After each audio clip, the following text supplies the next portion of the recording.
وامتنانه والصلاة والسلام على سيدنا محمد داع إلى رضوانه وعلى آله وصحبه وإخوانه ومن تبعهم بإحسان إلى يوم لقائه. اللهم لا سهل إلا ما جعلته سهلا وأنت تجعل الحزن إذا شئت سهلا. اللهم لا خير إلا خيرك ولا طير إلا طيرك ولا إله غيرك. اللهم لا يأتي بالحسنات إلا أنت ولا يدفع السيئات إلا أنت ولا حول ولا قوة إلا بك. اللهم أرنا الحق حقا وارزقنا اتباعه وأرنا الباطل باطلا وارزقنا اجتنابه ولا تجعله ملتبسا علينا فنضل. اللهم اجعلنا ممن يستمع القول فيتبع أحسنه فإنك ولي ذلك والقادر عليه. Hadirin kaum muslimin dan muslimat yang dirahmati Allah Subhanahu wa taala. Kita panjatkan puji dan syukur kepada Allah Subhanahu wa taala yang mana sampai detik ini kita masih diberikan kesempatan, kesehatan, dan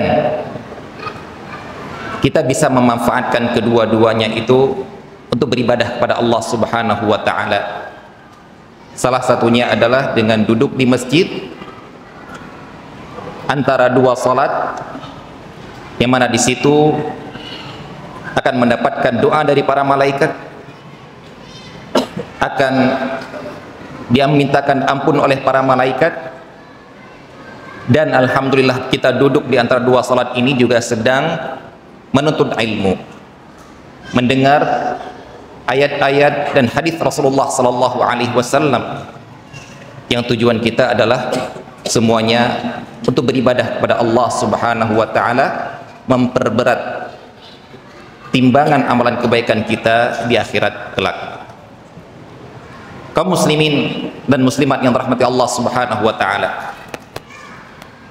tadi kita mendengar yang dibacakan oleh imam di rakaat yang pertama, yaitu surat Al-Ma'un. Ara'aital ladzi yukadzibu biddin. Tahukah engkau wahai Muhammad, siapa orang yang mendustakan hari pembalasan? Itu kata-kata yukadzibu biddin itu artinya bukan mendustakan agama, tapi mendustakan hari pembalasan. Sebagaimana yaumuddin itulah hari pembalasan.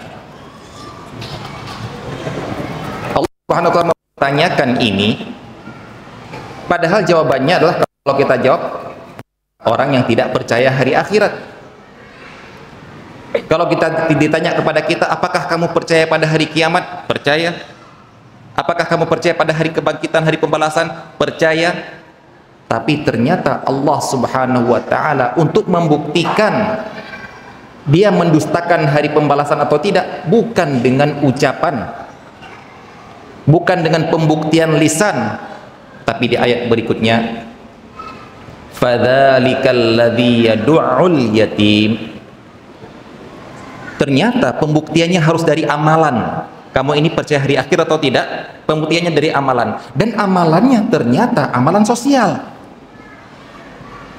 Yang pertama Allah SWT menyebutkan adalah tentang hak anak yatim.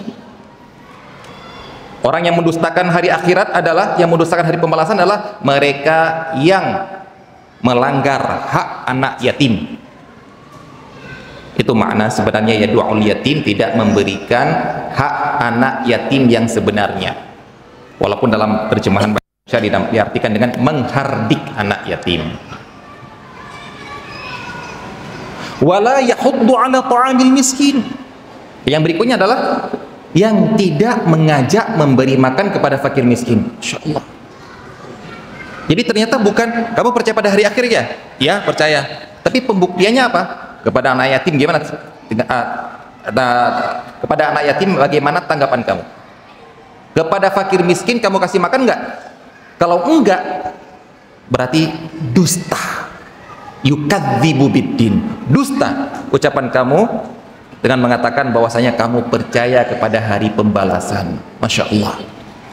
Ternyata keyakinan kita, hafalan kita yang menghafal rukun-rukun iman, percaya kepada hari pembalasan, Allah SWT meminta pembuktiannya adalah dalam bukti amalan nyata, salah satunya adalah amalan sosial.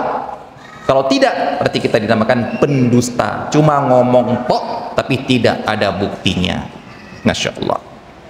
Dan yang kita sebutkan tadi di sini adalah ada hubungannya dengan tema kita pada malam hari ini tentang mitsaqan ghalidha, yaitu yang diartikan dalam bahasa Indonesia kita artikan dengan mitsaqan, itu janji, ikatan janji yang kuat yang sudah diucapkan tapi ternyata pembuktiannya dibutuhkan dengan amalan perbuatan. Baik, ikhwatu fiddin, a'azani Allah wa iyyakum. Tema kita pada malam hari ini tentang mitsaqan ghalidha itu kita ambil dari firman Allah Subhanahu wa taala dalam surat An-Nisa ayat 20 sampai 21, di mana Allah Subhanahu wa taala berfirman, wa in aradtum istibdala zaujin makana zaujin wa ataitum ihdahunna qintara fala ta'khudhu minhu syai'a atakhudhunahu buhtanan wa ithman mubina wa kaifa ta'khudhunahu wa qad afdha ba'dukum ila ba'din wa akhadna minkum mitsaqan ghalidha. Dua ayat ini menyebutkan tentang sebuah kasus yang bisa terjadi dalam rumah tangga. Apa itu? Allah mengatakan apabila ada di antara kalian yang ingin mencerai istrinya dan nikah baru. Jadi sini bukan poligami. Mencerai istri, istibdalu zauj makana zauj. Mencerai yang ini, ingin nikah yang lain. Berarti ini adalah perceraian, perpisahan atas keinginan suami, bukan permintaan istri. Kalau di pengadilan namanya permintaan cerai, pengajuan cerai, bukan gugat cerai. Kalau gugat cerai dari istri yang minta. Udah Allah mengatakan wa ataitum ihdahunna qintara, dan kamu dengan istri yang sebelumnya yang mau kamu cerai ini, mau nikah yang baru, telah kamu kasih mahar yang banyak. Masya Allah. Ini orang ini hitung-hitungan rugi. Ini kalau saya cerai, ini nikah yang lain, nikah lain butuh mahar. Ini sudah terlanjur saya kasih mahar. Ini kayaknya saya ingin ngakali agar mahar di istri saya yang pertama ini bisa balik ke saya. Ini kasusnya yang sedang disampaikan oleh Allah Subhanahu wa taala. Nah, sedangkan istri yang pertama tadi telah kamu kasih maharnya yang banyak. Yang menurut dia kalau dibiarkan saja cerai begitu saja rugi dong. Beda kalau saya tidak tahu kalau standarnya di Sumatera Selatan ini, para bumuli ini berapa standarnya ini? Mainnya emas atau cuma seperangkat alat sholat? Kalau cuma seperangkat alat sholat nggak apa-apa, tapi khawatirnya kalau bersama masjid dan muadzinnya itu masalah itu. Ya kalau antum misalnya nikah dengan seperangkat alat sholat, begitu ingin pisah, ambil aja sajadahnya, ambil aja mukenanya, ambil saja. Lah ini bukan, dia ngasihnya emas 20 gram misalnya, emas 50 gram misalnya. Ini kan banyak. Ayo, maharnya Rasulullah SAW kepada istrinya berapa? Berapa yang tahu? 500 dirham. 500 dirham itu kalau kita hitung dengan kambing misalnya, itu 50 ekor kambing. Kalau per kambing saja 2.500.000 atau 3 juta kambing yang benar-benar gemuk, 3 juta berarti berapa? 3 juta kali 50 ekor 150 juta maharnya Rasulullah Sallallahu Alaihi Wasallam. Berarti kalau antum nanti nikah, si ceweknya bilang maharnya apa? Gak usah banyak-banyak ya akhi, seperti mahar Rasulullah Sallallahu Alaihi Wasallam saja. Siap-siap 50 ekor kambing. Nah, ini namanya qintara, banyak. Baik, kamu kan tadi yang ini kan mau mencerai, mau nikah yang lain lagi. Maka Allah mengatakan, fala ta'khudhu minhu syai'a.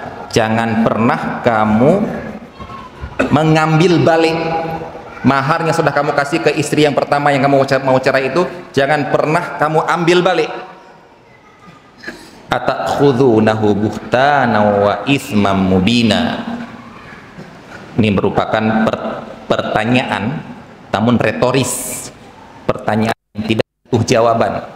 Apakah kamu mau mengambilnya dengan cara kedustaan dan dosa yang sangat jelas? Jadi Allah SWT melarang mengambil.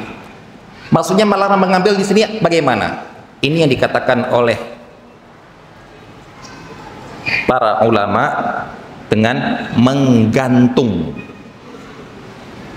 Contohnya gini, seorang laki-laki pingin cerai dengan istrinya, tapi dia mengakal-akali bagaimana caranya biar mahar dia dulu bisa balik kepada dia. Akhirnya digantunglah istri dia ini. Digantung bagaimana? Tidak disapa, tidak digauli, tidak diapa-apain. Akhirnya si istri ini bingung, dia ini saya istri atau bukan. Kalau istri nggak disapa, nggak ditanggapi, kemudian kok nggak digauli, akhirnya gara-gara dia nggak tahan lagi si istri, dia gugat cerai ke pengadilan. Begitu gugat cerai, berarti yang minta dulu duluan siapa? Si perempuan. Begitu pengadilan manggil si laki-laki, kamu digugat oleh istrimu, maka si laki-laki bilang, baik pak, saya mau cerai, yang penting kembalikan mahar saya. Ini yang dilarang oleh Allah Subhanahu wa ta'ala. Kalau memang alasannya dari kamu untuk mencerai, ceraikan saja. Jangan ngakal-ngakali agar si istrimu duluan yang minta dengan cara menyiksa dia, menggantung keadaan dia. Istri bukan, orang lain juga bukan. Kalau istri kenapa nggak digauli, nggak dinafkahi, nggak disapa, nggak ditanggapi dengan baik? Kalau bukan istri, ya cerai saja. Ini digantung. Ini larangan Allah Subhanahu wa ta'ala. Sedangkan kalau si istri duluan yang minta, itu namanya khulu, boleh. Jadi si istri duluan yang minta sama suami, bang, saya mau minta cerai. Kata si suami, enak sekali, udah ngambil mahar saya, kamu minta cerai, kembalikan dulu sawah dan kambingku. Nah, kalau zaman dulu ya, angkatan-angkatan 80-an paham itu, insya Allah. Anak generasi Gen Z nggak paham itu. Kembalikan dulu seluruh mahar yang pernah aku kasihkan kepada kamu, baru saya mau mengucapkan kata-kata cerai. Si istrinya pun sanggup. Baik mas, itulah namanya khulu, minta gugat cerai dengan cara membayar sesuatu. Kalau itu boleh. Kenapa boleh? Permintaan dari si istri duluan. Kalau tadi keinginan si suami duluan, itu yang dilarang oleh Allah Subhanahu wa ta'ala untuk memeras istrinya. Kalau mau nikah lagi silakan nikah lagi, gak apa-apa. Tapi jangan kamu peras istri yang pertama kamu ini untuk mengembalikan maharnya. Kemudian Allah Subhanahu wa ta'ala menyebutkan di ayat berikutnya dengan bentuk pertanyaan juga. Yang pertanyaan retoris tidak butuh jawaban. Wa kaifa ta'khudhunahu? Kenapa kamu mau mengambilnya? Kenapa kamu mau mengambil lagi mahar itu?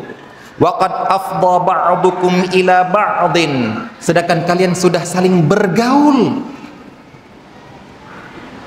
Afdha itu istilahnya kalau bahasa kita itu sudah mengajukan diri, mendekatkan diri satu sama lain. Ini adalah kiasan yang Allah SWT sebutkan di dalam Al-Quran tentang jima, hubungan biologis suami istri. Kenapa kalian mau ngambil lagi dari istri? Kenapa kamu mau ngambil lagi dari istri kamu? Padahal kamu sudah jima loh. Ini dikatakan oleh para ulama bahwasanya mahar yang disebutkan di akad nikah apabila sudah terjadi hubungan suami istri, maka mahar ini harus diserahkan lengkap. Tapi kalau mahar yang disebutkan di akad nikah, mahar disebutkan 10 gram emas, kemudian terjadilah perceraian sebelum ada hubungan suami istri. Mungkin ada apa ya, cekcok, malam pertama nggak jadi langsung cerai. Maka si suami hanya wajib menyerahkan separuh yang disebutkan tadi.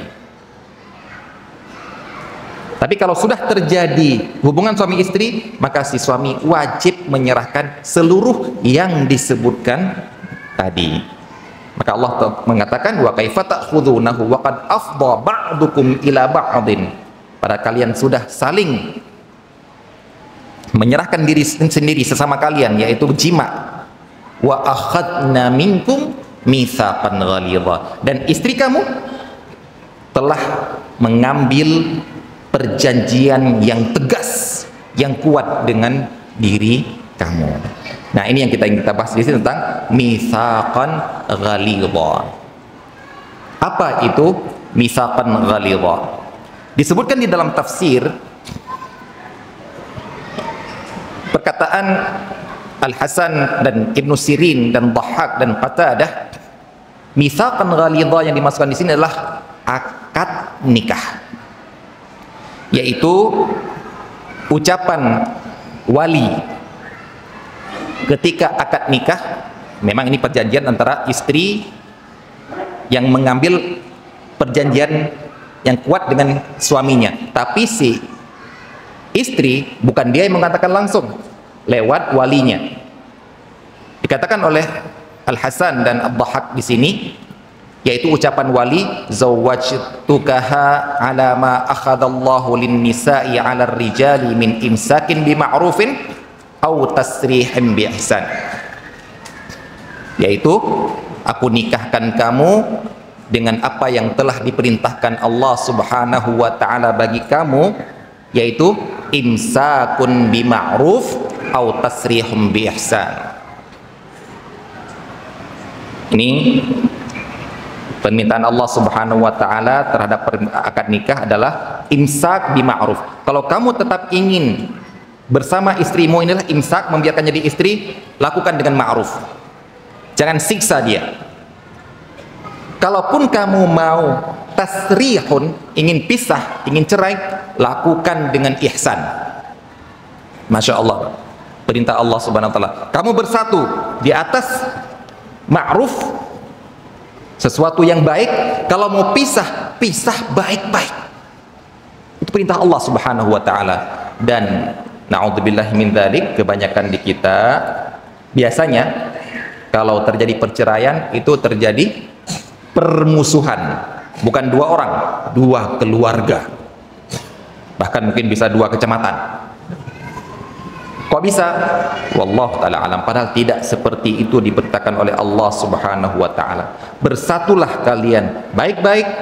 Kalau mau berpisah, berpisah juga dengan cara yang terbaik. Jangan ada permusuhan di antara kalian. Sebagaimana kalian datang baik-baik ke rumah orang tuanya untuk minta melamar, maka kalau kalian berpisah pun serahkan, kembalikan baik-baik juga kepada orang tuanya. Jangan usir pulang sana, saya nggak peduli lagi dengan kamu. Itu bukan ajaran dari Islam.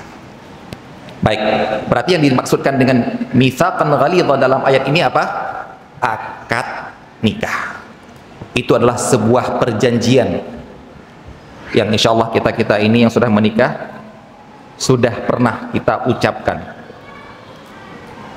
Si wali, bapak walinya ini mengatakan, saya nikahkan kamu, dan kita telah menyatakan iya, menyatakan saya siap mengambil janji setia tersebut. Nah, di sini kalau kita berbicara tentang akad nikah, siapa yang di sini ketika nikah, akad nikahnya perlu diulang berkali-kali, Pak? Itu memalukan itu. Hafal dululah sebelum akad. Iya Ustaz, udah hafal Ustaz, tapi grogi katanya. Sampai diketahuin sama ibu-ibu yang lagi masak di dapur itu, ngulang terus katanya itu. Ada tetangga saya seperti itu, sampai 5 kali ngulang. Padahal Nah, ini rahasianya Pak ya, bagi bapak-bapak yang mau nikah lagi. Ya. Padahal secara fikih akad nikah itu paling simple sebenarnya. Di antara contohnya adalah tidak perlu bilang saya nikahkan kamu dengan fulanah binti fulan, ya kan? Katanya harus menyebutkan lengkap ya. Apalagi zaman-zaman, kalau anak-anak zaman dulu masih enak lengkapnya itu, dengan Aisyah, dengan Zainab. Anak zaman sekarang, naudzubillah, namanya aneh-aneh, yang bapaknya aja nggak hafal, apalagi setelah COVID, namanya aneh-aneh itu ya, untuk mengenang COVID dahulu akhirnya kasih namanya aneh-aneh. Gara-gara ada lockdown namanya Loki Doni. Kok dari mana Loki Doni? Dulu lahir ketika lockdown katanya. Ataupun orang nyari nama dengan cara aneh. Pernah dengar Pak nama orang nyari nama dengan cara buka mushaf tutup mata? Ada satu daerah diceritakan oleh teman Ana di Jawa. Daerah dia lahir anak perempuan, tutup mata, buka mushaf. Sampai pas di kata-kata syayatin. Pak Kiainya sudah marah-marah. Nggak boleh, jangan. Enggak Pak Yai, ini sudah Al-Quran ini Pak Yai. Itu setan-setan. Enggak, syayatin. Setan itu kan beda. Tetap ngeyel, dia akhirnya kasih nama Titin Sayatin. Masya Allah. Dan parahnya kita, Allah alam kenapa? Mungkin kita akui semuanya ya. Kita kalau ngasih nama anaknya boros banget. Sampai 3 kata, 4 kata, boros banget. Tapi kalau manggil paling pelit, ya kan? Teman-teman saya ketika di Madinah, itu ketika ada teman saya manggil saya, orang Indonesia manggil teman saya, mereka heran semua. Para orang Arab heran semua. Bilang sebenarnya, kamu dipanggil apa sama temanmu? Sir. Ya, Sir. Nama kamu siapa? Muhammad Yasir. Dipanggil Sir. Iya. Karena mereka manggil orang itu lengkap. Muhammad Yasir, Abdul Qadir, Masya Allah. Kalau kita Dir, ya kan? Bingung mereka itu. Kita sudah ngasih panjang-panjang, tapi bapaknya nggak hafal nama anaknya. Jadi kalau akad nikah itu mungkin baik. Ini siapa yang ngasih nama ini, gitu ya? Baik. Mungkin kita yang dipraktekkan di akad nikah itu kan sampai harus menyebutkan nama dan bintinya kan? Ternyata tidak seperti itu, Ferguson. Gak sesusah itu. Para ulama secara fikih itu ketika mengatakan akad nikah, yang terpenting adalah ta'yin. Ta'yin itulah menentukan siapa perempuan yang kamu mau nikahi. Dan ta'yin itu bisa dengan berbagai cara, bukan hanya satu-satunya harus menyebutkan nama dan binti. Apa contohnya? Disebut oleh para ulama seperti ini. Ta'yin itu bisa dengan nunjuk. Misalnya gini, kan biasanya akad nikah itu ini mempelai laki-laki, di sampingnya mempelai perempuan kan? Dikasih. Nah. Boleh nggak? Coba antum praktekkan aja nih kalau nikahkan anak antum ya. Saya nikahkan kamu dengan dia. Pak KUA-nya langsung bilang, nggak sah ya. Pastilah gitu. Saya nikahkan kamu dengan dia. Nunjuk antum, nggak ada orang lain kecuali dia di samping. Sah nggak? Secara fikih sah. Gampang kan?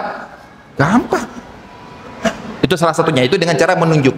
Ataupun dengan cara menyebutkan nama kayak tadi. Saya nikahkan kamu dengan anak saya, namanya Fulanah.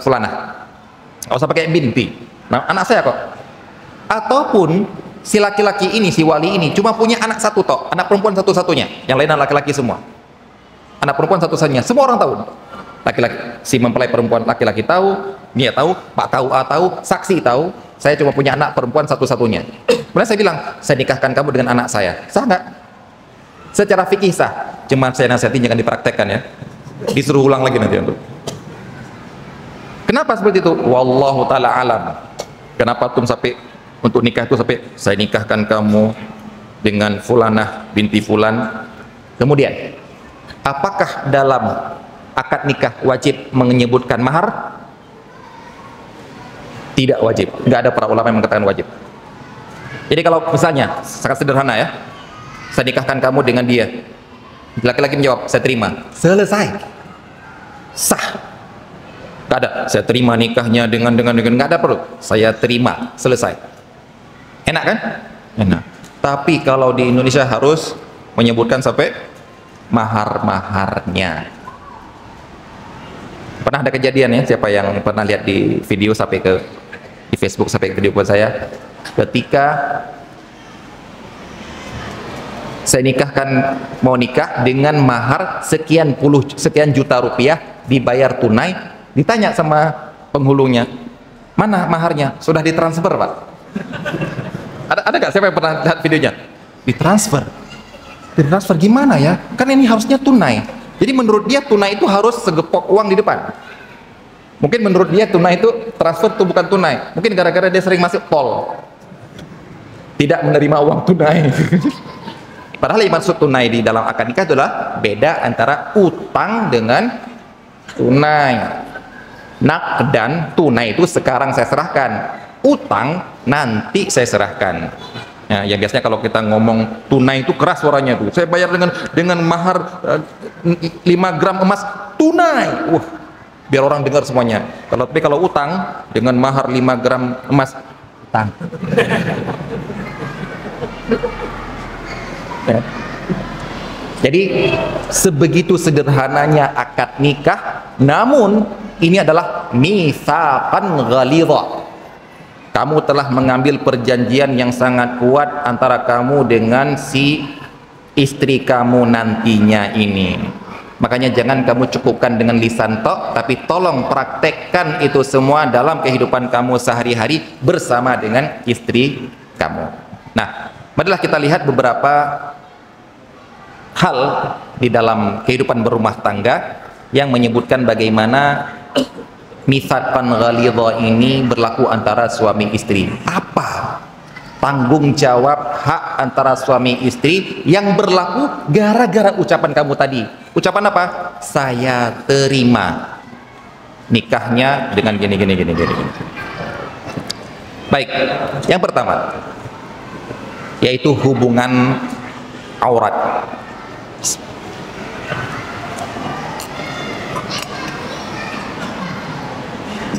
Di sini anak ingin menyampaikan adalah yang dimaksud mitsaqan ghalidha, ikatan perjanjian yang kuat antara suami dan istri itu yang bisa jadi lebih kuat daripada hubungan si anak perempuan itu dengan bapaknya, dengan keluarganya. Tapi gara-gara ucapan si laki-laki ini, qabil tuh saya terima nikahnya, ternyata hubungannya lebih kuat dengan dia daripada dengan bapaknya.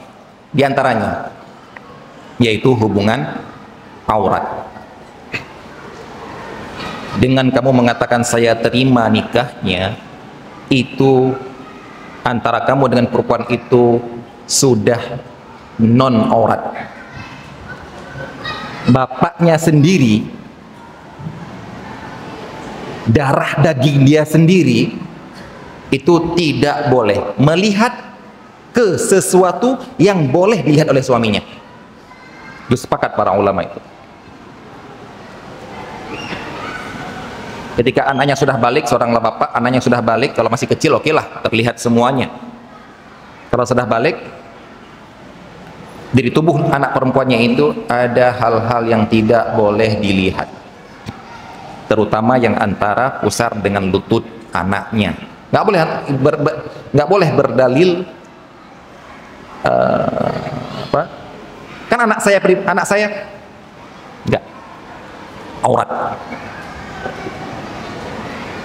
Makanya di antara adab yang diajarkan dalam Al-Quran yaitu apabila mau masuk rumah, salam. Walaupun itu rumah kita sendiri, walaupun ini ke rumah saya yang di dalamnya anak saya, para perempuan, tetap salam agar jangan sampai ketika kita buka paksa, kita buka tanpa salam, ternyata anak kita yang perempuan sedang tidak berbusana. Na'udzubillahi min dzalik. Ini batasan antara anak sama orang tua, ada batasannya. Untuk suami hanya gara-gara ucapan saya terima, nggak ada batasan lagi. Ini menunjukkan bahwasanya begitu besar konsekuensi yang muncul hanya gara-gara ucapan kamu yang sangat sederhana tadi. Nggak sulit. untuk mengucapkan akad nikah. Dalam nikah itu yang sulit apa?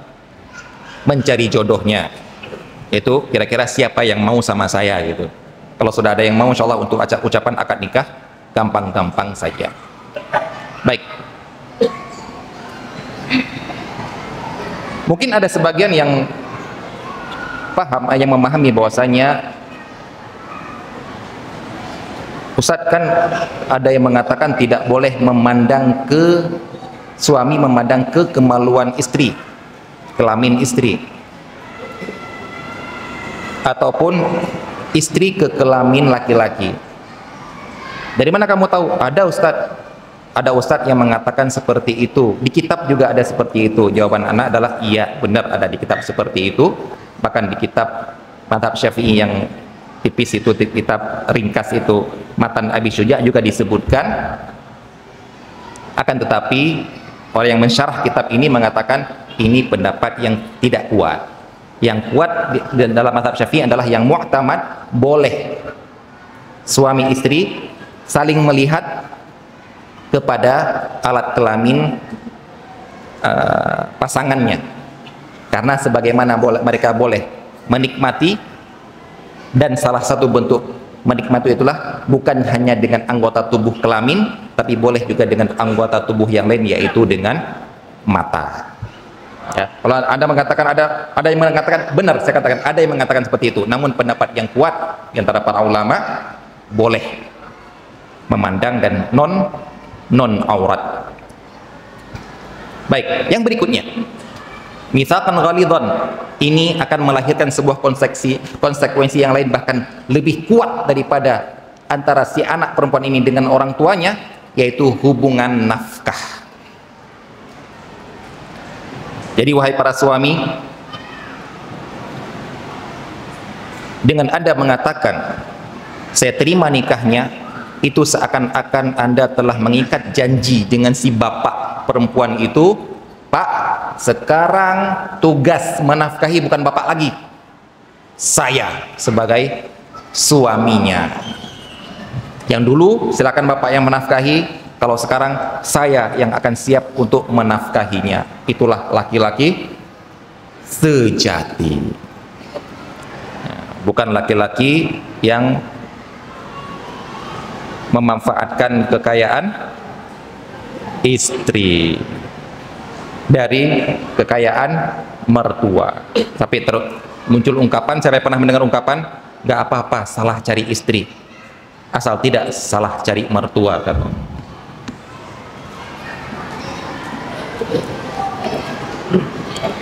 Baik, mungkin ada yang mengatakan kalau begitu Ustaz, sama saja Ustaz, sekarang cuma pindah nafkahnya. Yang dulu bapaknya menafkahi dia, sekarang suaminya menafkahi dia. Kita jawab tidak.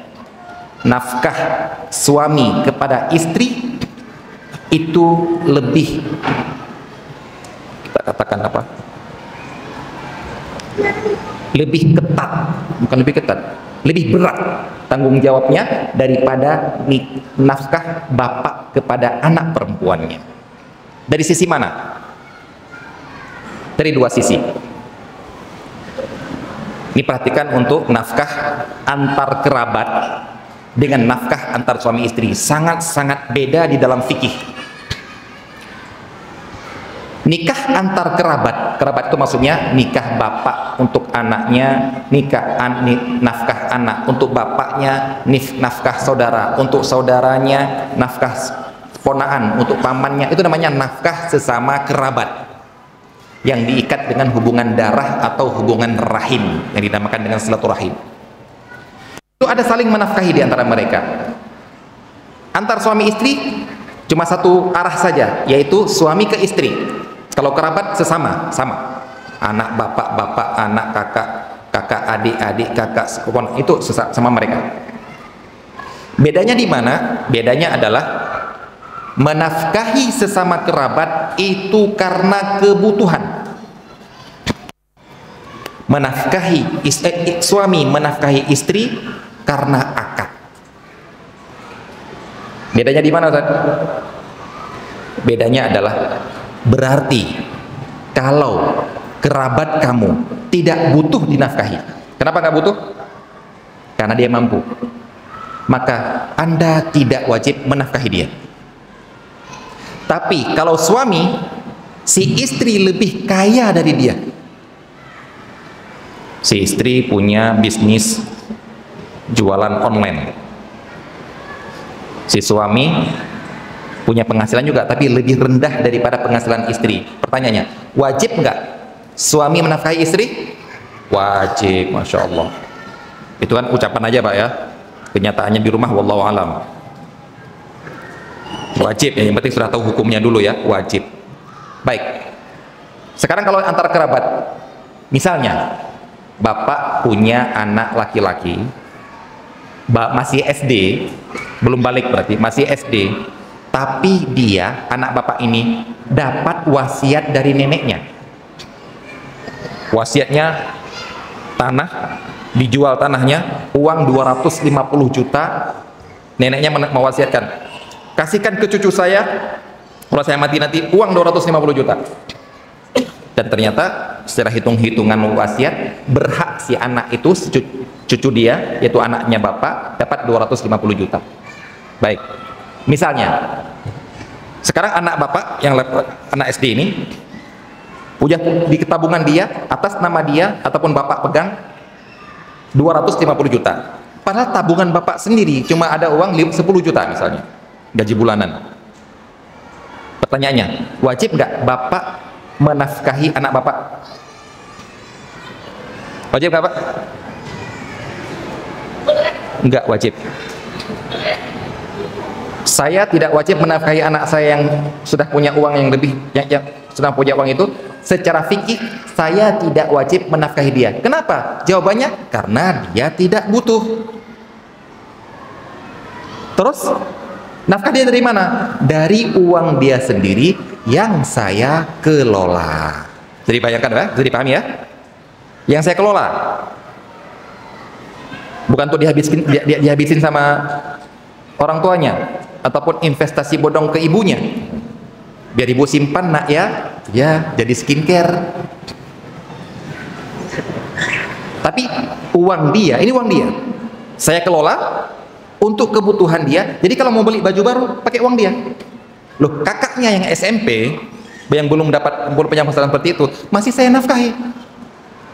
Uang beli baju dia dari saya, uang kos-kosan dia ketika misalnya sekolah dari saya, dari bapaknya, uang makan dia dari saya.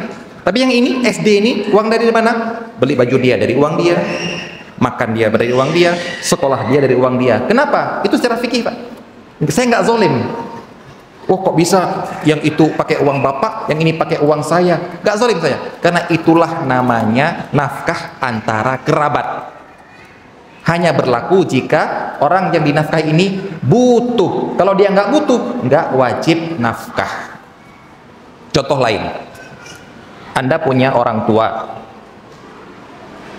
yang sudah tidak kerja lagi, yaitu gara-gara sudah pensiun. Tapi orang tua Anda dapat uang pensiun terus, yang mana uang pensiun itu cukup untuk kebutuhan beliau selama 1 bulan. Pertanyaannya, wajibkah Anda mengirim uang untuk nafkah orang tua? Tidak. Kita ngomong nafkah ya, bukan hadiah, bukan pemberian yang membuat orang tua bahagia, itu terserah. Tapi kita lagi ngomong nafkah, yaitu masalah wajib tidak. Maka saya nggak mengirim ke bapak. Kenapa? Bapak udah cukup Pak.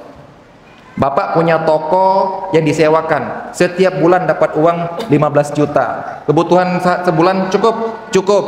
Berarti saya tidak wajib lagi menafkahi bapak saya. Itulah antar kerabat. Tapi kalau suami ke istri, tidak peduli. Si istri lebih kaya daripada suami, suami tetap wajib untuk menafkahi. Kenapa? Nggak boleh suami bilang, dek kamu kan lebih kaya dek, pakai uang kamu lah sekali-sekali dek. Cemen. Ini laki-laki cemen ini. Harusnya laki-laki itu bilang, dek uang kamu jangan pernah kamu keluarkan untuk nafkah. Nafkah tanggung jawab saya dek. Gak apa-apa bang, biar saya tetap ikut beli. Jangan. Terus uang saya kemanakan bang? Saya dapat penghasilan. Uang kamu belikan emas, simpan saja. Untuk apa bang? Kalau kamu mati kan lumayan dapat warisan untuk saya. Ya, jadi sebenarnya apa tujuan laki-laki cari istri kaya? Ayo. Apa jangan tanya sama saya, karena saya memang tujuan cari istri miskin. Karena kata Rasulullah SAW, di antara kriteria memilih istri apa? Kaya. Boleh, boleh. Apa tujuannya? Kalau ada di antara antum yang bilang, Ustadz biar bantu-bantu nafkah sehari-hari, cemen itu, tak pukul. Karena bukan itu tujuannya. Nafkah tetap saya laki-laki, tapi untuk apa cari istri yang kaya? Warisan. Ya, jadi ibu-ibu mohon waspada dengan para pencari warisan. Mereka bukan perintis tapi pewaris. Ya benar Bu, benar, sudah seperti itu hukumnya. Bahwasanya nanti akan ada di antara misaqan ghalidha, itu laki-laki akan mendapatkan warisan dari istrinya.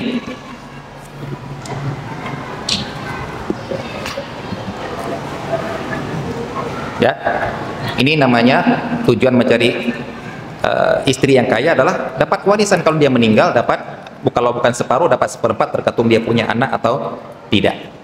Baik, inilah nafkah suami ke istri yang berbeda antara nafkah si bapak ke anak perempuannya. Nah, kamu kalau belum ada penghasilan, saya nafkahi. Tapi kalau kamu sudah ada penghasilan, nak, sudah kamu bekerja, bapak tidak nafkahi kamu lagi. Tapi kalau suami mau istrinya punya penghasilan atau tidak, tetap menafkahi istrinya. Berarti lebih berat mana? Suami daripada bapak ke anaknya. Itu gara-gara ucapan Anda, qabiltu, saya terima. Itu konsekuensinya. Yang kedua yang membedakan antara nafkah si bapak ke anak dengan suami ke istri adalah dari sisi kalau tertunda. Ini dibahas dalam fikih juga. Kalau tertunda. Kalau nafkah bapak ke anak atau anak ke bapak tertunda gara-gara apa? Gara-gara suatu hal, misalnya si bapak safar, meninggalkan untuk keluarga dia, untuk anak dia misalnya, ataupun si anak bapaknya sudah tua misalnya, dinafkahi oleh dia, kemudian lupa ataupun luput ataupun ada unsur-unsur yang membuat dia tidak menafkahi bapaknya selama 1 pekan. Jadi selama 1 pekan nggak dikirim, nggak dikasih beras, akhirnya tetangga dia yang urunan, tetangga dia yang ngumpul duit untuk membantu bapak ini yang nggak dikirim sama anaknya ini. Berarti ada 1 pekan si anak tidak menafkahi bapaknya, tetangganya yang turun tangan untuk membantu.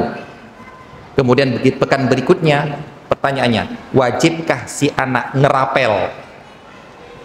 Nah, 1 pekan kemarin kamu nggak ngasih ya, tolong ngasihkan yang 1 pekan kemarin, dirapel. Jawabannya tidak. Kenapa? Karena kembali ke yang tadi, nafkah antara kerabat itu gara-gara kebutuhan. Ternyata kemarin Pak, pekan kemarin kebutuhan bapak sudah terpenuhi oleh bantuan tetangga. Berarti saya tidak wajib untuk mengembalikan ke bapak yang 1 pekan itu. Kita adzan dulu, salat isya dulu, nanti kita lanjutkan setelah salat isya. Wassallallahu ala nabiyina Muhammad wa ala alihi ajma'in. Assalamualaikum warahmatullahi wabarakatuh.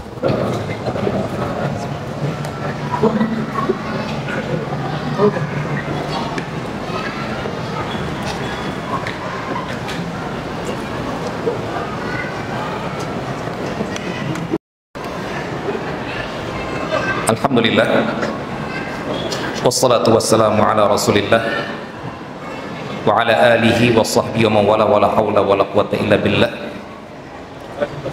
Kita lanjutkan masih di poin tentang konsekuensi dari mitsaqan ghalidha, perjanjian yang diambil antara suami istri dalam akad nikah yang berhubungan dengan nafkah yang lebih berat, lebih kuat ikatannya daripada nafkah bapak ke anak perempuannya, yaitu tentang masalah jadi utang atau tidak, nafkah-nafkah yang tertunda. Untuk nafkah istri yang tertunda, maka itu menjadi utang. Contoh, misalnya si suami mau berangkat safar, rencananya 1 pekan, sudah disiapkan nafkah untuk 1 pekan di rumah. ternyata ada kebutuhan-kebutuhan yang membuat dia harus nambah 1 pekan lagi. Ini misalnya zaman dulu yang nggak bisa transfer. Kemudian ternyata 1 pekan berikutnya si suami belum pulang juga, sehingga si istri perlu mengeluarkan uang dia sendiri untuk menafkahi dirinya sendiri. Maka yang seperti ini, ketika suaminya nanti pulang, si istri berhak mengatakan, "Mas, kembalikan uang nafkah saya." Ini jangan pernah antum bilang, "Wah, ini bukan istri solehah, main hitung-hitungan." Enggak.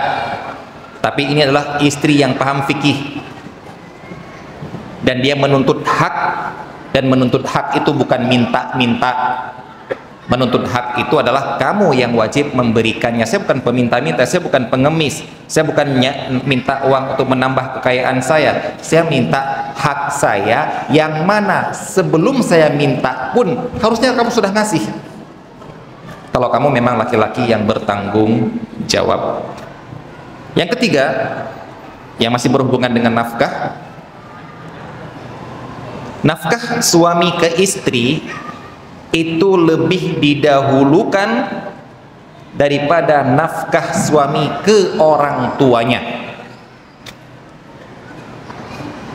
Ini perhatikan bapak-bapak, ibu-ibu, terutama ibu-ibu yang ya, saya katakan yang ada di antara ibu-ibu yang cemburu kepada menantunya. Karena anak laki-laki ibu lebih memberikan kepada istrinya, kepada menantunya ibu, daripada ke ibu, sehingga terjadilah apa yang terjadi, hasutan-hasutan yang akhirnya membuat pecah keluarga gara-gara mertua. Ana sampaikan sedikit tentang di dalam kitab Zadul Mustaqni', kitab fikih madhab Hambali. Saya juga kaget ketika membaca itu, ketika disebutkan hendaknya apa kriteria dalam memilih istri untuk dinikahi. Disebutlah kriteria yang ada dalilnya, itu beragama, cantik, bisa punya keturunan dan sebagainya. Yang saya kagetnya adalah beliau membawakan, carilah wanita yang tidak punya ibu lagi. Yang tidak punya ibu lagi. Berarti misalnya kalau di Indonesia apa namanya? Piatu ya. Kalau yatim kan tidak ada ibu, tidak ada bapak. Piatu yang tidak ada ibu. Beliau mengatakan sunnah, disunnahkan, diharap, dianjurkan mencari istri yang tidak ada ibu. Nanti silakan cari sendiri di kitab Zadul Mustaqni'. Ketika disyarah oleh Syekh Utsaimin, beliau, karena ini kan tidak ada dalilnya untuk ditentang, karena ini ijtihad para penulis kitab ini, beliau menyebutkan saja apa sebabnya ulama ini menyebutkan cari istri yang tidak punya ibu. Karena kebanyakan, kita katakan banyak, karena adanya rumah tangga yang rusak gara-gara mertua ikut campur. Maka lebih baik cari yang tidak, ya. Nih ibu-ibu, biarlah yang sudah terjadi ipar adalah maut, jangan ibu mertua adalah maut gitu. Jangan lagi ya. Yang pemisah antara anak Anda dengan menantu Anda. Di antaranya dalam hal ini, yaitu tentang nafkah. Ingat Bu, kalau kita paham fikih, paham hukum, maka kita harus pahami bahwasanya anak saya lebih wajib menafkahi istrinya dahulu, barulah kemudian saya. Bahkan bukan langsung orang tua, anaknya dulu. Istri, anak, baru orang tua. Itu pun kalau ada kelebihan. Hal ini dibahas oleh para ulama, seandainya seseorang itu cuma punya satu hari ini makan, cuma punya beras cukup untuk 2 orang, sedangkan dia punya 4 orang, punya 3 orang yang harus dinafkahi, dia dan 3 orang harus dinafkahi, istri, anak, ibu, padahal makanan cuma cukup untuk dua orang, maka manakah yang lebih didahului? Itu dibahas oleh para ulama. Istrikah atau ibu? Setelah makan dia, istrikah atau anak? Jawabannya adalah istri dulu daripada ibu Anda. Kenapa? Mitsaqan ghalidha. Karena Anda telah mengambil dia dari orang tuanya dengan akad nikah untuk menafkahi dia, dan nafkah dia lebih didahulukan daripada nafkah kerabat. Ini adalah pembahasan secara fikih. Yang berikutnya, gara-gara akad nikah melahirkan sebuah konsekuensi yang berat antara suami istri. Yang sekarang adalah berlaku untuk istri kepada suami, yaitu yang dinamakan dengan ihdad. Ini tolong diperhatikan ibu-ibu, hukum ini karena wallah ta'ala alam, banyak, bukan kata-kata banyak, mungkin jarang yang mengetahuinya, yaitu dinamakan dengan hukum ihdad, yaitu dalam bahasa Indonesia dinamakan berkabung atas kematian seseorang.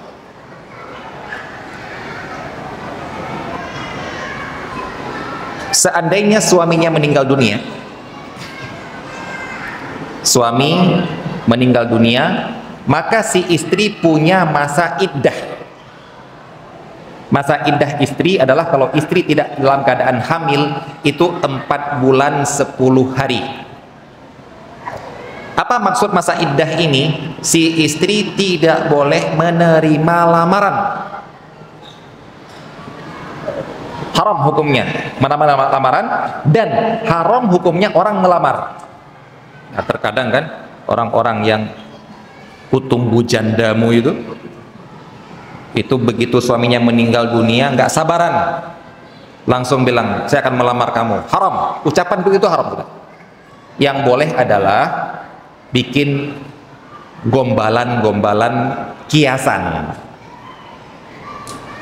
Jangan takut anakmu akan ada yang ngurus nanti. Nah, itu pun kalau perempuannya paham gombalan, kalau enggak dikasih anaknya, ngurus pak gitu. Ataupun bilang ke orang tuanya, Pak, nanti bunga yang sudah ditinggalkan oleh pemiliknya itu biar saya urus nanti. Itu namanya gombalan-gombalan, kata-kata kiasan boleh. Tapi langsung melamar, Pak, nanti saya lamar anak bapak, enggak boleh. Kenapa? Hak suami yang meninggal dunia itu besar, harus dijaga. 4 bulan 10 hari dia tidak boleh menerima lamaran. Itu yang berhubungan dengan iddah. Ada satu lagi hukum yang berlaku pada 4 bulan 10 hari ini bagi perempuan tersebut, yaitu dinamakan dengan ihdad. Ihdad itu yang dalam bahasa Indonesia dinamakan berkabung, yaitu apa? Sikap perbuatan seorang istri yang ditinggal mati oleh suaminya, yaitu tidak memakai perhiasan. Bukan hanya di depan laki-laki lain. Ada bilang, anak nggak memakai perhiasan saat di depan laki-laki. Bukan. Bahkan ketika kamu sendiri di rumah, jangan memakai perhiasan.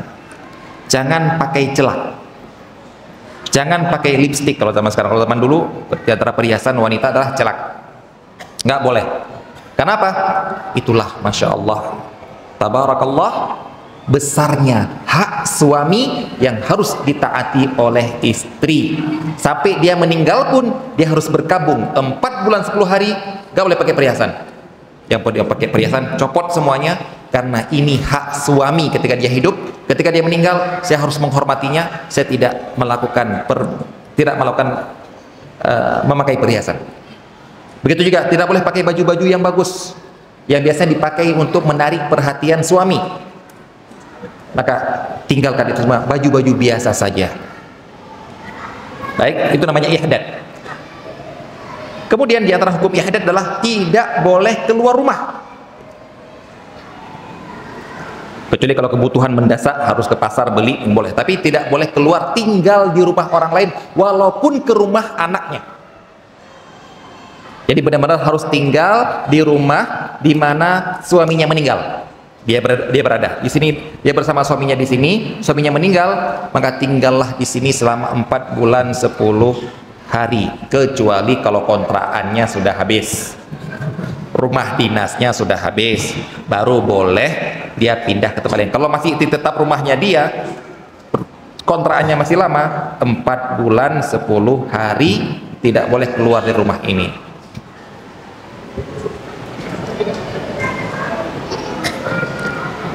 Mobil Expander BG 1830R Karimun BG 1098 OC untuk dipindahkan atau digeser. Ada mobil yang mau keluar ya, bagi yang punya mobil ini Expander sama Karimun, silakan. Yang jelas bukan mobil Lana itu. Nah, ini tolong dipahami ibu-ibu ya. Tapi kalau bapak Anda yang meninggal dunia, bolehkah Anda melakukan ini? Tidak boleh. Maksimal Anda kalau mau berkabung atas kematian bapak, saya mau berkabung, nggak akan keluar rumah, nggak akan pakai perhiasan untuk bapak, hanya boleh 3 hari.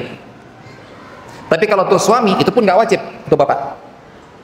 Tapi kalau suami meninggal dunia, wajib 4 bulan 10 hari Anda melakukan seperti itu.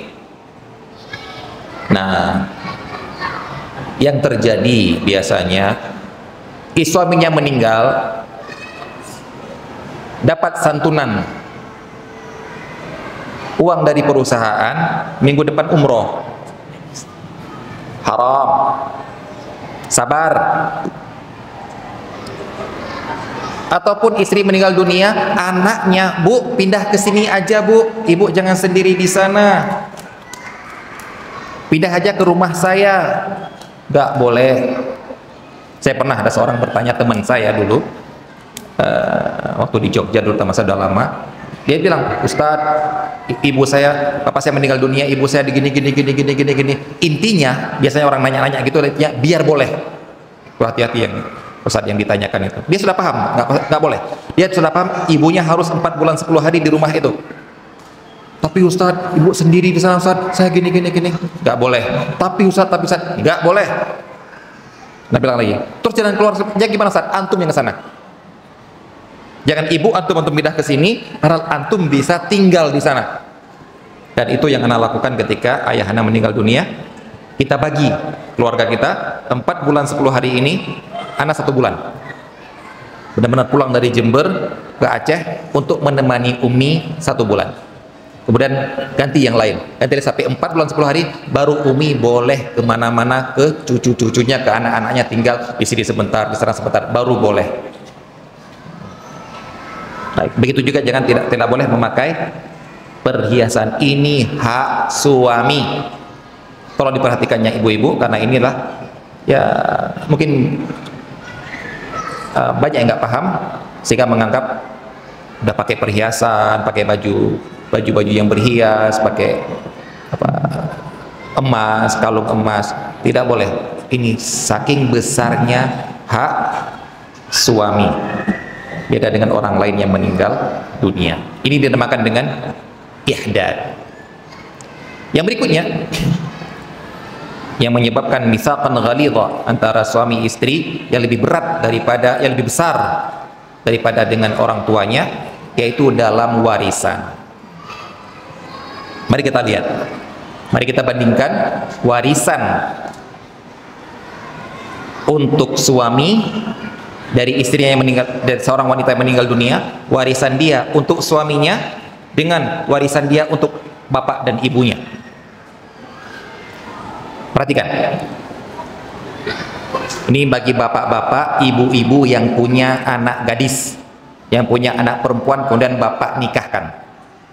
Karena terkadang ada orang tua yang hitung-hitungan kan, anak saya lahir tahun 2009, itu sampai hitung-hitungan, susu berapa, popok berapa, ada orang-orang yang seperti itu ya. Siapa tahu ada orang hitung-hitung, ini nak, ketika anaknya sudah kuliah, ini nak, segala uang yang bapak keluarkan untuk membesarkan kamu sampai kamu kuliah, mungkin sampai ada jumlahnya sampai 2 miliar misalnya.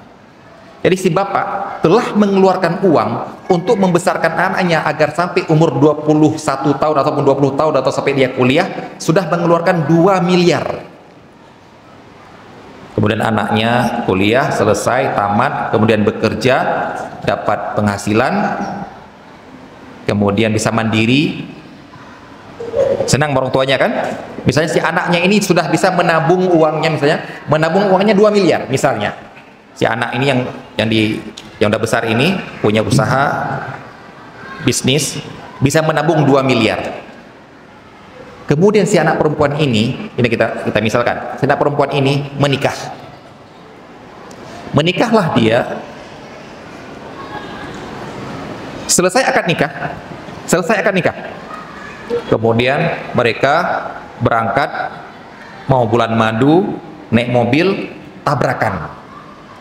Misal, tabrakan, istrinya meninggal dunia. Jadi cuma baru akad saya terima nikahnya, tapi tidak pernah melakukan hubungan suami istri, belum. Baru akad di masjid, berangkat mau pulang, tabrakan, istri yang meninggal, suaminya hidup. Tabungan istrinya berapa tadi? 2 miliar. Berapakah hak suami? Berapakah hak bapak? Berapakah hak ibu dalam kejadian seperti ini? Ayo, ini si bapak-bapak pasti ini untuk saya semua ini. Sudah 2 miliar saya habiskan untuk membesarkan anak saya. Kemudian dia punya uang tabungan 2 miliar dan dia meninggal dunia. Wah, itu untuk saya semua. Saya telah membesarkan dia, habis uangnya. Ya biasa gitu kan? Inilah banyak terjadi kezoliman dalam warisan. Contohnya seperti ini. Pada sejarah hukum Islam apa? Suami dapat berapa? 1 miliar. Separuh. Bayangkan Pak, baru akad 10 menit yang lalu. Sedangkan si bapak sudah 20 tahun bersama anaknya. Mendidik, membesarkan, menyantuni, membiayai sekolah. Kan banyak usaha si bapak. Si suami belum ada usaha apa-apa. Cuma baru 10 menit ketemu. Tapi dia, si suami, berhak mendapatkan warisan 50%, separuh dari harta si istrinya, 1 miliar. Si bapak berhak berapa? 1/3. Kira-kira berapa? 600 jutaan ya, 660 juta. Si ibu dapat berapa? 1/6. Berarti 330 juta. Ayo, bapak-bapak marah nggak? Kamu belum ngapa-ngapain anak saya, belum membiayai apapun anak saya, masa mau ngambil 1 miliar? Ini aja nih, ambil 2.500 pergi sana kan? Ini banyak terjadi kezaliman seperti ini. Kenapa? Karena uang rekeningnya bapak yang pegang. Rekening bapak yang pegang, kan belum menyerahkan apa-apa sama suaminya, belum tinggal bareng kok. Rekeningnya bapak yang pegang. Disinilah diuji orang tua mau tidak memberikan hak orang lain dari anak bapak. Kalau sekarang insya Allah, oh ya, belum kejadian. Kalau sudah kejadian baru nanti akan tanya ke Ustadz, macam-macam tanya. Tapi Ustadz dia kan belum gini. Udahlah. Ya. Nah, ini kalau si istri baru nikah, selesai akad, belum ngapa-ngapain, belum punya anak. Dapat aja seperti ini hitung-hitungannya. Si suami 1/2, si bapak 1/3, si ibu 1/6. Kalau si istri ini punya anak, contohnya misalnya janda, menikahi seorang janda yang sudah punya anak, kemudian terjadi kejadian seperti tadi, berapa untuk suaminya? Uangnya masih 2 miliar, si istri ini punya tabungan 2 miliar, berapa untuk suaminya? 1/4. Berarti berapa? 500 juta. Si bapak dapat berapa? 1/6. Si ibu 1/6. Kalau dia punya anak laki-laki, sisanya untuk anak laki-laki. Kita nggak hitung anak laki-laki. Yang jelas si suami dapat lebih besar daripada bapak dan ibu si perempuan tadi. Inilah menunjukkan gara-gara mitsaqan ghalidha, ada yang kamu akad itu membuat si istri ada dari harta dia yang lebih besar yang diberikan kepada suaminya dalam warisan daripada untuk bapaknya. Dan ini menunjukkan begitu besar tanggung jawab Anda, wahai suami, kepada istri Anda. Dan Anda ingatkan kepada bapak-bapak dan ibu-ibu, hati-hati, sangat besar peluang untuk menzolimi seseorang dalam hal warisan dalam keadaan seperti ini, karena tabungan putri Anda belum dipegang oleh suaminya. Ada kejadian, ada yang mengadu kepada anak, dia punya istri sering nabung emas, beli emas apa itu, antam itu, anak emas yang lempengan kecil-kecil itu, setiap bulan kalau ada uang beli 2 gram lempengan. Dia lihat sendiri kaleng tempat istrinya nabung. Kemudian istrinya sakit, dari sakit itu dia meninggal. Setelah istrinya meninggal, si suami ini nyari kaleng itu nggak ada lagi. Kemana kaleng si istri, kemana kaleng si istri, nggak ada lagi. Ternyata kemana? Disita oleh mertuanya laki-laki itu, oleh orang tuanya si perempuan ini. Mereka pasti akan berdalih seperti yang anak katakan tadi, ini anak saya kok, dari kecil saya rawat dia, sama kamu cuma baru berapa tahun, kok kamu dapat lebih banyak daripada saya. Inilah kezoliman yang terjadi kalau seseorang tidak mau tunduk kepada hukum Allah Subhanahu wa Ta'ala dalam masalah warisan tadi. Baik, ini yang terakhir adalah, ini tentang warisan. Yang terakhir adalah di antara mitsaqan ghalidha yang bisa yang terjadi antara suami istri yang berbeda dengan antara si putri dengan si istri perempuan dengan anak ayahnya, yaitu dalam memandikan jenazah.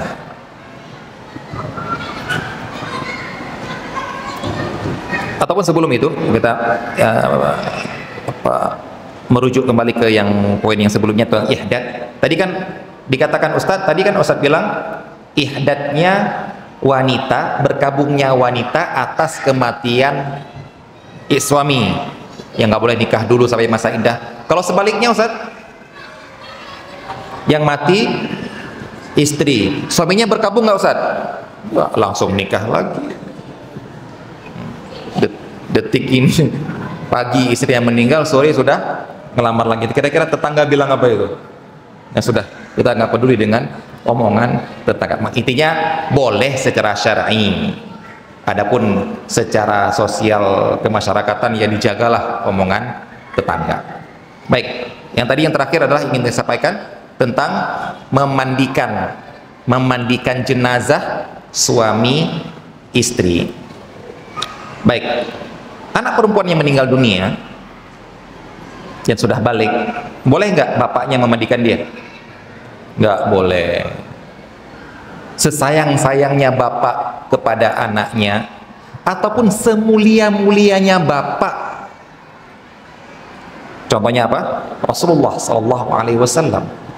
Siapa yang nggak mau dimandikan jenazahnya oleh Rasulullah SAW, oleh tangan beliau yang barokah, tangan beliau yang mulia, dengan air bekas celupan tangan beliau? Siapa yang nggak mau? Tapi yang memandikan jenazah Ummu Kulthum, anak beliau, siapa? Bukan Rasulullah SAW, Ummu Atiyah, sahabiah yang lain. Ini menunjukkan bahwasanya tidak boleh orang tua, yaitu laki-laki, memandikan jenazah anaknya, anak putrinya. Begitu juga tidak boleh seorang anak laki-laki, sealim apapun Anda, ustadz sealim apapun Anda, kalau ibu Anda yang meninggal, bukan Anda yang memandikannya, tapi orang perempuan yang lain memandikannya. Nah, untuk suami istri boleh saling memandikan. Maksudnya kalau suaminya meninggal, si istri boleh memandikan suaminya.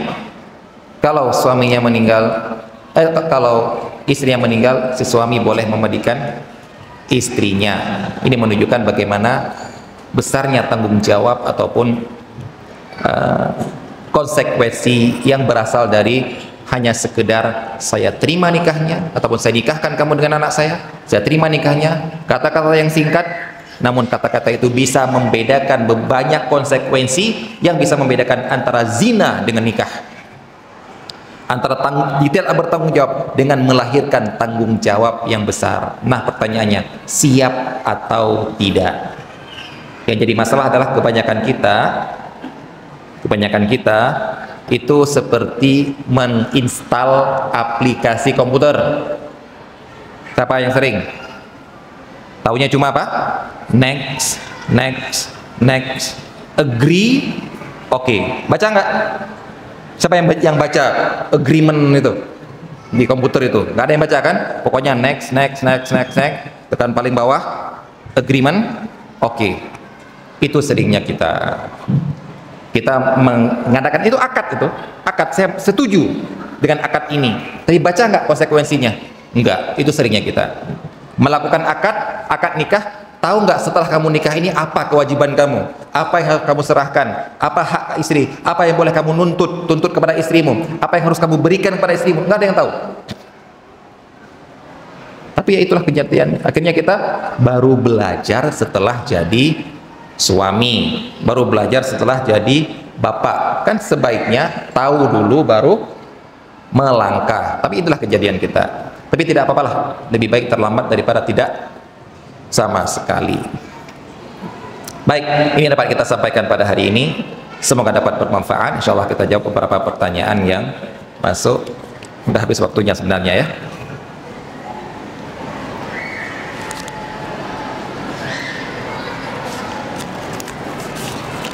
Ini ada yang bertanya tentang kasus ya, kasus keluarga.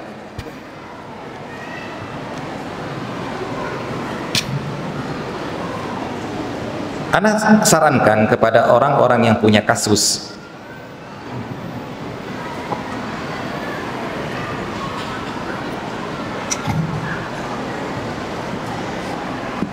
ini punya kasus, suaminya selingkuh, suaminya berzina, dia tidak mencintai lagi suaminya, sudah sampai kena mental psikis, meminta cerai, suaminya tidak mau. Pertanyaannya, ujungnya lah, apa yang harus ana lakukan, Ustaz? Baik, bayangkan pertanyaannya dia ya, sudah minta cerai ke suaminya, istrinya suami tidak mau, terus tanya ke Ustaz, Ustaz apa yang harus saya lakukan? Kira-kira Ustaz jawabnya apa? Ana tanya sama antum. Kalau saya bilang anti berhak minta cerai, sudah Ustaz, tapi dia nggak mau. Terus kalau dia nggak mau, saya ngapain terus? Itulah terkadang Ustaz itu dituntut yang bukan kemampuannya. Kemampuan Ustaz itu cuma ngomong, menasehati. Ustaz itu tidak bisa menekan, mewajibkan, mengharuskan, menghukum. Itu ranah pengadilan. Maka yang seperti ini wallah ta'ala alam, karena ini kasus anti berhak minta cerai gara-gara kezaliman dia nggak mau cerai, terus gimana? Maka ke pengadilan lah, mereka lah yang akan melihat maslahatnya, sehingga nanti terkadang nanti mereka akan memutuskan cerai walaupun suaminya nggak mampu, walaupun suaminya nggak mau. Itu ranah pengadilan, nggak apa-apa. Tapi Ustaz nggak bisa, ya sudah, kamu pokoknya sudah tercerai walaupun suaminya nggak mau. Nggak ada, Ustaz nggak bisa seperti itu. Itu pengadilan yang bisa seperti itu, karena melihat maslahat. Tolong yang seperti ini ke pengadilan. Kalau Anda tidak mau ke pengadilan, ya bersabar saja. Karena itulah jawaban Ustadz. Ustadz itu cuma bisa menasihatin, paling sabar gitu. Nah, nanti malah diolok-olok, sabar terus Ustadz nggak merasakan seperti perasaan saya. Loh, kamu nanya ke orang yang cuma bisa ngasih tahu, bukan yang bisa menghukum seseorang ya. Ataupun ibu ini, yang kejadian sama ibu ini, ataupun lapor ke orang tua masing-masing. Hal seperti itu Allah katakan di dalam Al-Quran surat An-Nisa ayat 25. Perhatikan, ini bagi yang punya masalah cekcok dalam keluarga. Terkadang kita dalam surah An-Nisa 25 itu Allah mengatakan, kalau ada wa in khiftum shiqaqa bainihima fab'atsu hakaman min ahli wa hakaman min ahliha. Kalau terjadi cekcok antara suami istri, maka si suami utusan dari rumahnya dan dari pihak dia Si istri utus utusan dari pihak dia untuk duduk bareng. Karena apa? Karena kalau kita dengar dari satu pihak tok, pasti pihak sana yang salah. Itu ma'ruf, itu sudah. Kalau ada istri ngadu ke seorang ustadz, ustadz suami saya, dalam benak ustadz apa? Suaminya dia zolim. Tapi kalau suami dia yang datang, istri dia yang zolim. Terus yang zolim sopo? Itu gara-gara dengar dari sini tok, dengar sini tok. Tapi coba hakaman, duduk dua hakam ini, ada apa? Ini saya bapaknya dia, ini bapaknya dia. Ada apa? Ada nggak? Sudah dilakukan nggak? Bukan ustadz yang dipanggil. Ustadz nggak bisa apa? Siapa Anda? Nah, oleh karena itu, wahai bapak dan ibu yang punya anak dan menikahkan anaknya, jangan pernah menganggap, nak, dengan bapak nikahkan kamu, sekarang lepas tanggung jawab bapak kepada kamu. Enggak. Allah katakan, ada tugas kamu yang berikutnya kalau terjadi cekcok di antara mereka. Datang sebagai hakim, sebagai penengah. Anda diundang, jangan, Pak, tolong, Pak, tolong. Itu urusan kamu. Kamu sudah dewasa, selesaikan sendiri urusan kamu. Enggak, Allah mengatakan juru datang. Ya, konsekuensi seorang bapak terhadap pernikahan anaknya. Bolehkah menggunakan tabungan istri yang telah meninggal untuk menikah lagi? Nanti dia bangkit dari kuburnya.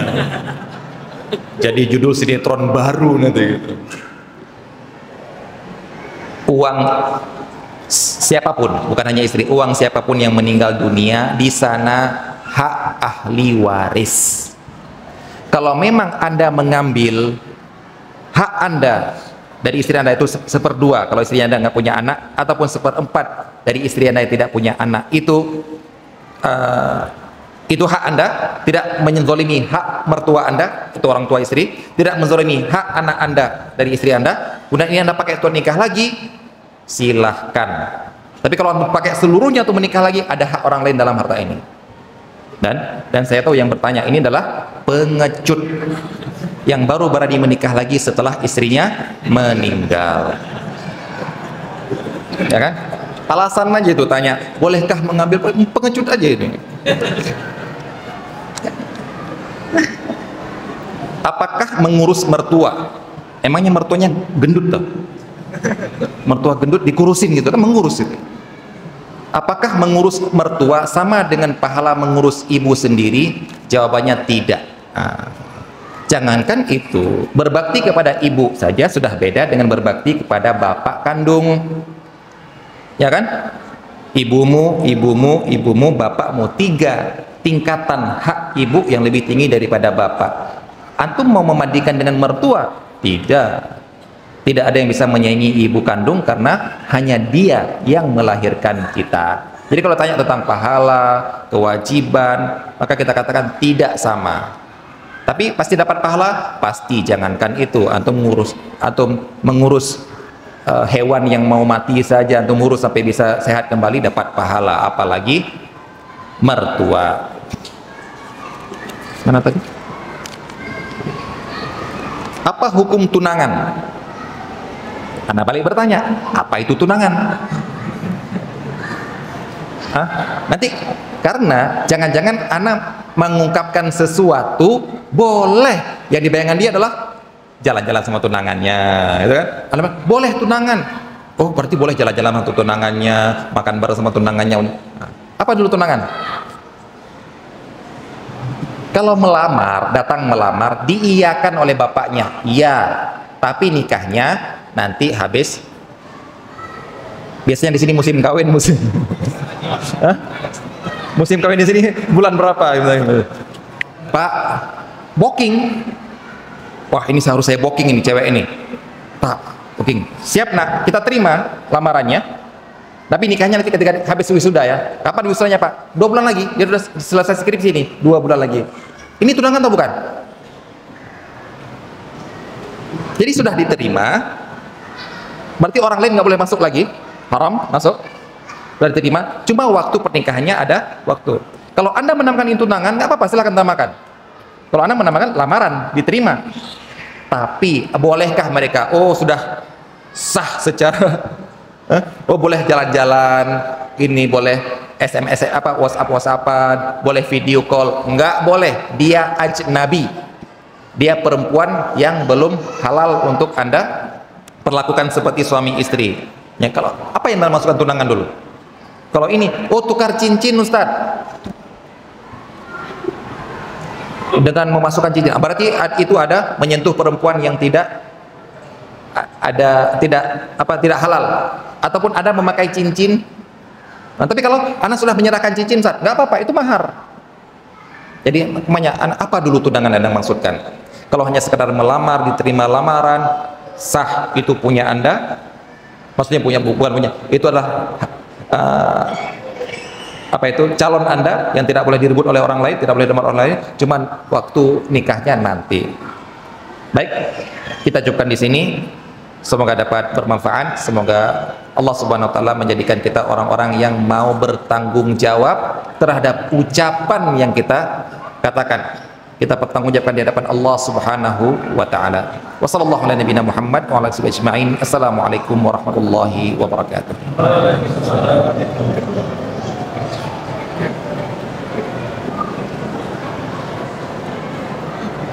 Silakan. Ayo.